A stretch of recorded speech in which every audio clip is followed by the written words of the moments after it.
friends, today I'm going to do a book review for you. I don't know that I've ever done a book review on my channel before, but I thought it would be something fun to do. And the book that I'm going to be reviewing is just an extra special book to me. I bought it off of Amazon and I've been really enjoying it. And it's called 100 Days of Real Food, and it's by Lisa Leek. And that is her and her family there on the cover. And the whole premise of this book is basically to teach you how to get away from eating processed foods. Now, in this day and age, with everyone being so busy, it is so easy to fall into the pre-processed trap, buying things in a box and not making things from scratch. I know that for a lot of people, making everything from scratch is not really feasible or doable. But I think that for the most part, everyone can do a couple of things to change their diets and improve their diets.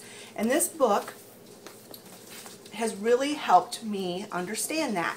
Now, a lot of the information in the book I already knew because I've been on this journey of eating better for quite a while now. But some of the things that really got me thinking were the trap of, if the packaging says organic, then that automatically means it's like the best choice you could make. And that's not necessarily true. And she really kind of opened my eyes to that, because I definitely had fallen into that trap, thinking, okay, if this prepackaged food has the label organic on it, then obviously that's the best choice I can make. And that's not true. Now, it is a better choice, but it's not the best choice. Now, for instance, this is one of the things that she specifically mentions in the book. Now, it's organic. It is a better option than the other brands because of the fact that it is made with organic pasta and it does not have any artificial flavors or colors in it, okay? The other name brand that comes in the blue box, you all know what I'm talking about, has like yellow dye, number whatever, and nobody really knows for sure what those things will do to you. So that is not a good choice. This is a better choice, but it's not the best choice. The best choice would obviously be to make your own from scratch, homemade, with organic pasta and organic cheese and organic milk, etc., etc. Now, that's not an option for everyone, even for me. And I do make a lot of things from scratch. Honestly, I can use organic pasta. I use organic pasta all the time, but I don't use organic cheese. So when I make my homemade macaroni and cheese, yes, it's a bit better than this, but it's not 100% organic. But in her book, she gave a whole, like several pages of examples of bad, better, best. And so that was, I found very helpful. The other thing in the book that I really found helpful was the fact that she said that, you know, she's not perfect and she's human and they live in America and fast food and processed food is everywhere, and she's got 2 little girls. And so she doesn't want her children growing up with this stigma about food. So let's say the girls are invited to a birthday party. She does not make a huge giant deal out of the fact that her children are going to eat cake at this birthday party. And she doesn't grill the parents and say, okay, was that homemade cake or bought-in cake? Or was it made out of a box? Or, you know, she just lets it go.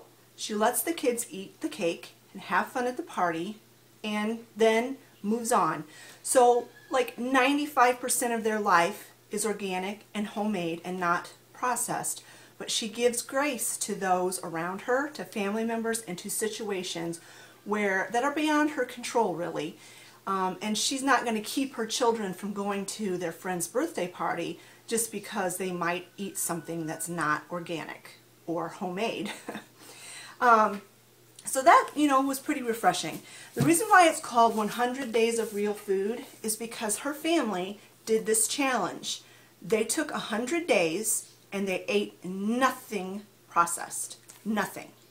And so during that 100 days, of course, they didn't go to parties, they didn't go out to eat, they didn't, they just stayed home, they ate homemade food, and they didn't buy anything processed out of the store.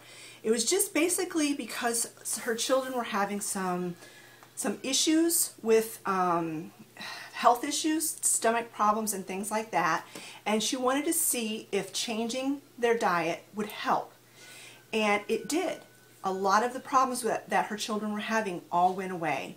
And she also wanted to use that time as kind of like a detox to get all of the junk out of their bodies and to see how much better they would feel after doing this. And she says that everyone should do this. She says not specifically 100 days. It could be 10 days. It could be 5 days. It could be 2 days. However long it takes you to figure out how much better you feel when you eliminate the processed foods. Now, I have been trying to eliminate processed foods out of our diet for several years now, and it's a slow process. And I've been switching our family over to organic, and that's a slow process.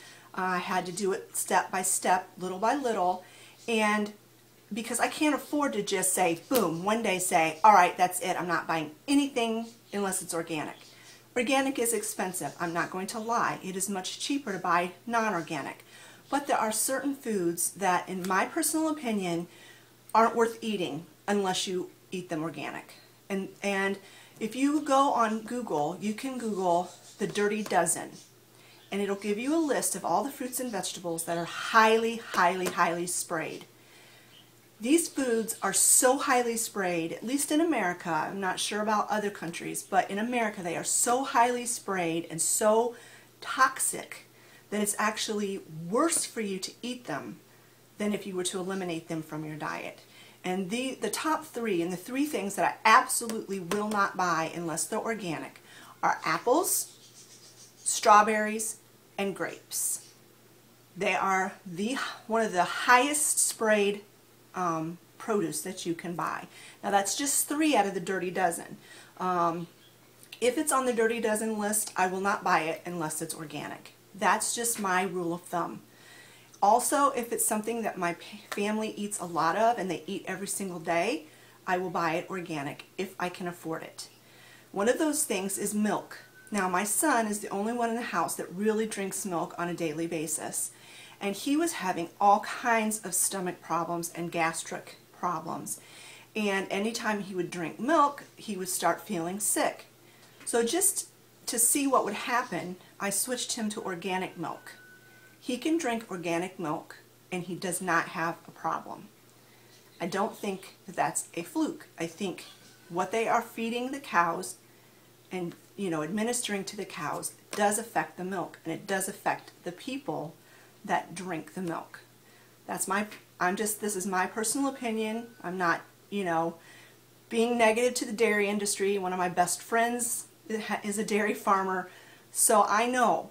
But in my personal experience, organic milk does not make my son sick, whereas regular milk does. So since he's the only one in the family that drinks milk, I buy organic for him. Yes, it's about $4 for half a gallon, but it's worth it to me. I mean, to keep him from being sick. And he loves milk. It's not like, oh, well, he could take it or leave it. He really loves it. So it's worth it to me to buy the organic milk. The other thing about this book that I really enjoyed were the recipes. There are tons of recipes in here, 100 actually, and they're easy. They're easy recipes with ingredients you can find anywhere and beautiful pictures. Like, now this I wouldn't actually make because I don't like fish, but just look at the beautiful picture. Fish cakes. Let me find another really pretty picture. And she has dessert items, so you don't have to feel like you're missing out on anything. She has a recipe in here. I haven't tried it yet, but I'm planning to, for like peanut butter cups, if I can find it. Of course I can't find it now. Well, I can't find it. But here's a recipe that I have tried, and it's delicious. Her barbecue sauce. And it's just, this has been a really great great book. This is another recipe I've done. I made it in bulk and I keep it in the cupboard. The onion soup mix. It's so easy to make your own onion soup mix. You know, like the stuff you mix with sour cream and make a chip dip out of. That stuff, if you buy the little packages, you can't even imagine the ingredients on the back, the chemicals and stuff that's in it. And you can make your own homemade and it tastes just as good, if not better, than the prepackaged stuff. So there's one other thing I wanted to mention about this book, and that is, like I was saying, she admittedly is not perfect. Sometimes she does have to buy prepackaged foods, just simply because life gets busy and hectic, and I'm still trying to find that one picture. That's why I keep looking down. And so she has a rule of thumb that she lives by when it comes to buying prepackaged foods. And it's this. She looks on the ingredient list. Always look on the ingredient list. Even if it says organic, look on the ingredient list. And if it has more than 5 ingredients, then she stays away from it. Simply because once you're getting away from the more clean and more whole and real food, the more ingredients are in something. Now for me, I've been trying to follow that rule as well, but I, like a lot of prepackaged things, has spices listed out individually, like salt and pepper and paprika and garlic and onion. I count spices as one ingredient. I'm not going to say, okay, if there's a highly seasoned thing and it's got 10 different spices in it, I'm not going to say, oh well, I can't buy that, because spices are whole, they're real food. And so one of the examples I wanted to show you are these. Now these are junk food, they're chips, they, aren't the greatest for you, but these are a better option. And these are one of those things that have 5 or less ingredients, and they're all ingredients that I can understand and read what they are. Now on the back, you can see, I'll show you, you won't be able to read it, but there's a lot longer list than 5, okay? So right here's the ingredient list. That's a whole lot more than 5. But half of that are spices. And so I'm not going to count those all as separate things. I'm going to count those as one. So basically, it's green peas, vegetable oil, rice, a zillion spices, vinegar, and vitamin C. I don't know why they added that. But so you've got green peas, vegetable oil, rice, seasonings, and vinegar. So, and then the vitamin C, but you don't really have to count added vitamins either. So that's 5 ingredients, and I know exactly what they are. So this is a better option than, say, Doritos or one of those other types of chips that you can't read half of the ingredients and you don't know what they are. If you can't pronounce them, I would suggest that you not eat it. That's what I would say. Okay, I finally found it. Oh, the pages were sticking together. Look at that. Peanut butter cups. Yum. And the ingredients are unsweetened baking chocolate, maple syrup, peanut butter, milk. And that's it. So anyway, I just highly recommend this book. If you want to check it out at your library first and peruse it and see if it's worth buying, do that. But I highly recommend that you check out this book. And by the way, this is not a sponsored video, and I'm not getting paid to say that. Anyway, friends, I just wanted to share that with you. I hope you found it helpful. And if you liked this video, give it a big thumbs up, and we'll talk to you later. Bye, friends.